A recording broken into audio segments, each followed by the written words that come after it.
একবার কল্পনা করে দেখুন, যখন আপনি পোশাক পরিবর্তন করছেন কিংবা গোসল করছেন, এমন সময় যদি অনেক লোক লুকিয়ে দেখে আপনাকে, তখন কেমন অনুভূতি হবে আপনার? এটা আপনার কাছে অসম্ভব লাগতেই পারে, কারণ বাস্তবে এভাবে একজন মানুষকে লুকিয়ে দেখা অনেকের পক্ষে সম্ভব না।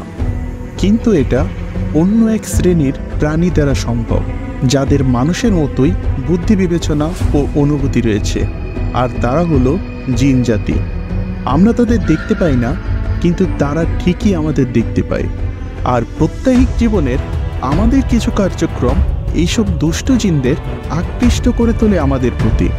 তাই তো আজকের ভিডিওতে আমরা জানব আমাদের কোন কাজগুলো আকৃষ্ট করে এইসব দুষ্ট জিনদের, পাশাপাশি জিন দ্বারা আক্রান্ত হওয়ার লক্ষণ, এবং সর্বশেষ জানব জিনের ক্ষতির হাত থেকে বাঁচার জন্য আমাদের যে কাজগুলো করতে হবে।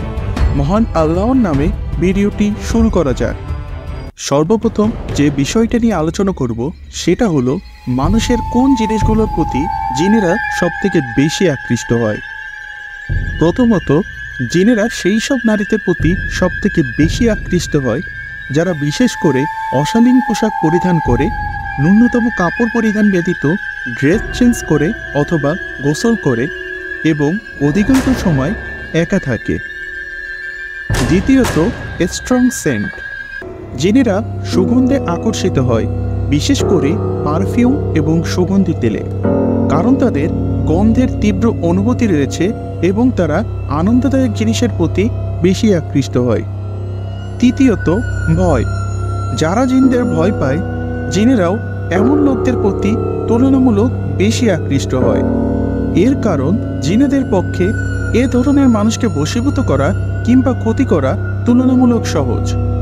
এছাড়াও বিশেষ কিছু জায়গায় জিনদের আনাগোনা সব থেকে বেশি থাকে, যেমন অন্ধকার ও নির্জন স্থান, বিশেষত কবরস্থান, বন জঙ্গল ও পরিত্যক্ত বাড়ি।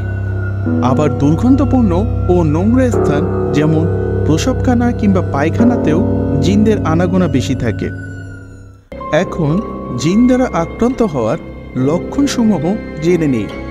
ফিজিক্যাল সিমটম বা শারীরিক উপসর্গ: কোনো কারণ ছাড়াই দীর্ঘ মাথা ব্যথা, মৃগীরোগ কিংবা শরীরের কোনো অঙ্গে ব্যথা হওয়া বা বিকল হয়ে যাওয়া, এমনকি ডাক্তাররা পর্যন্ত সমস্যা খুঁজে পেতে বা চিকিৎসা করতে ব্যর্থ হওয়া।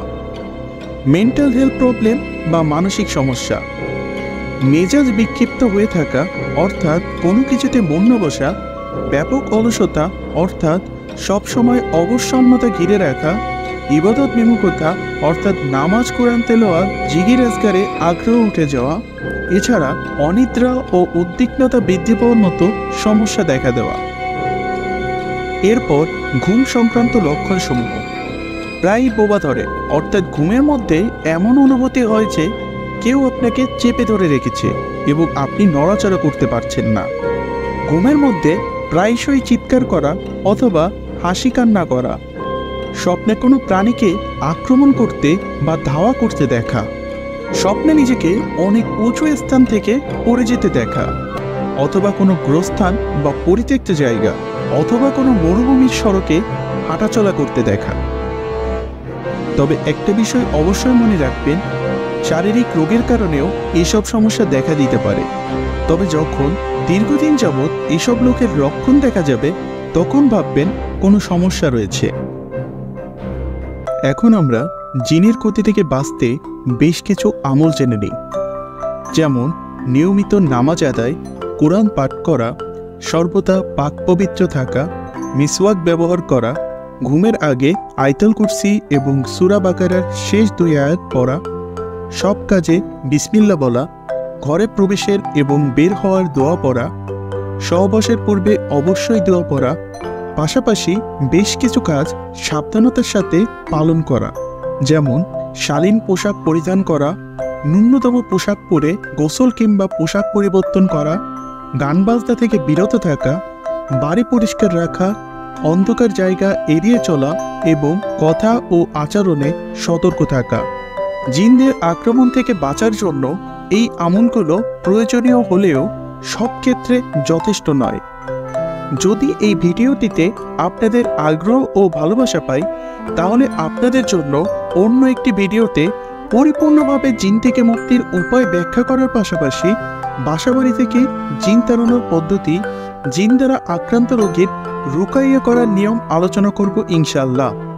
আজকের মতো সকল unknown interesting fact, horror story, suspense and unsolved mystery এবং টপ 5 সায়েন্স ফ্যাক্ট জানতে চ্যানেলটি সাবস্ক্রাইব করবেন। আল্লাহ হাফেজ।